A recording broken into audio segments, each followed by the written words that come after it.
Saudara-saudari umat paroki Santo Yesus Kota Baru, selamat pagi semuanya. Kita akan memasuki masa Prapaskah, di mana masa Prapaskah ini dibuka dengan perayaan Rabu Abu, di mana masa Prapaskah ini juga kita diajak untuk kembali untuk membersihkan hati yang mungkin tertutup debu dosa kita, agar kita layak merayakan hari kebangkitan Kristus pada hari Paskah. Praktek hidup mana yang menjadi ungkapan tobat kita saat ini? Iman yang dalam dan komitmen yang teguh karena kehidupan yang baik, benar, santun, dan kudus akan memberi pengharapan kepada semua orang, terutama yang sedang ragu, mengalami kekecewaan, sengsara, bahkan mengalami putus asa. Dengan mati raga dan puasa, kita makin membersihkan hati agar dapat lebih murni lagi. Dengan doa dan tapa, kita makin peka akan kehendak Ilahi untuk melawan godaan yang tentunya membuat secara sengsara dan rugi menderita. Dengan amal dan kasih, kita makin berrasa dengan sesama yang kecewa, menderita, dan putus asa, serta makin berpihak pada bumi yang terganggu, tercemar, dan juga tersakiti. Oleh karena itu, dalam masa Prapaskah ini, kita diingatkan kembali dalam hidup kita.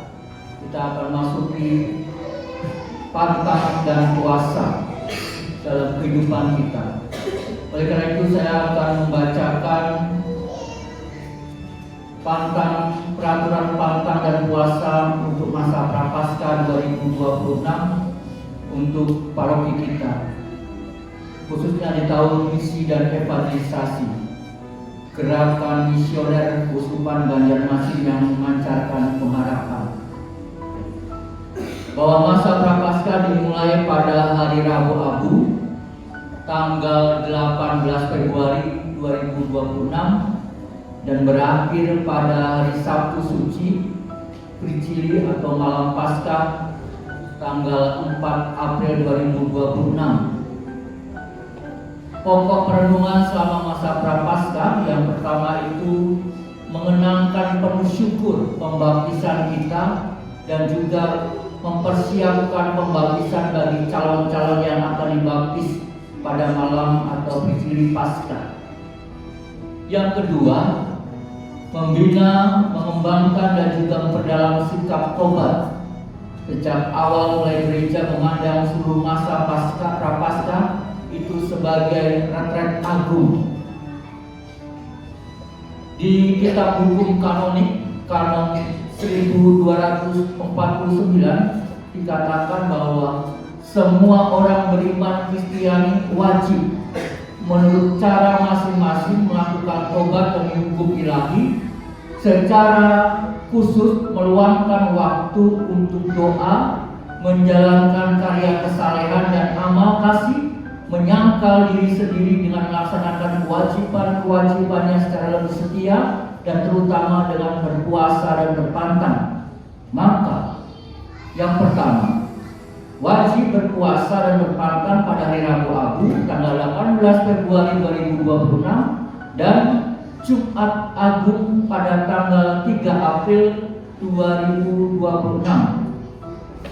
Yang kedua, wajib berpantang pada hari Rabu Abu tanggal 18 Februari 2026 dan Jumat Agung 3 April 2026 dan 7 hari Jumat selama masa Prapaskah.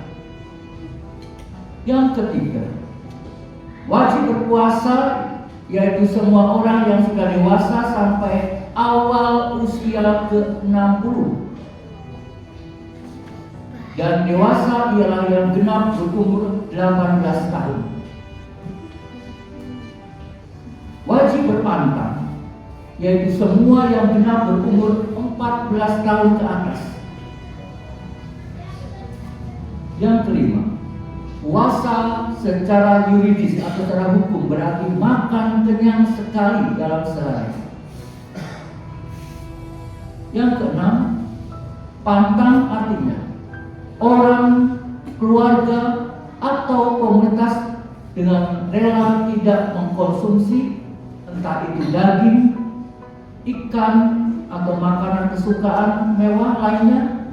Bisa juga berpantang garam, minum kopi atau teh, atau tidak merokok, atau cemilan, juga tidak nonton TV, YouTube, ataupun main game, atau main HP, atau yang lainnya. Yang ketujuh, karena peraturan puasa dan pantang relatif ringan, hendaknya umat Katolik secara individual atau pribadi atau kelompok, misalnya dalam keluarga atau komunitas, menetapkan cara berpuasa dan berpantang yang lebih berat. Dengan demikian tujuan puasa dan pantang, yaitu mati raga sebagai tanda pertobatan, lebih terasa dampaknya. Dan kesepakatan bersama itu tidak diikat dengan sanksi dosa. Yang kedelapan, orang tua dan para gembala jiwa hendaknya berusaha agar mereka yang karena usianya belum memenuhi kewajiban puasa dan pantang, yaitu anak-anak, untuk dilatih dan dibina ke arah makna tobat yang sejati. Yang kesembilan, hari terakhir menunaikan kewajiban Paskah, yaitu menerima tubuh Tuhan dan masa Paskah atau perintah gereja kelima ialah hari raya Tritunggal Maha Kudus pada Minggu tanggal 31 Mei 2026. Oleh karena itu, Bapak, Ibu, dan Saudara terkasih, selama retret agung masa Prapaskah itu, setiap orang Katolik baik secara individual maupun kelompok hendaknya berusaha atau mengusahakan pembaruan hidup rohani.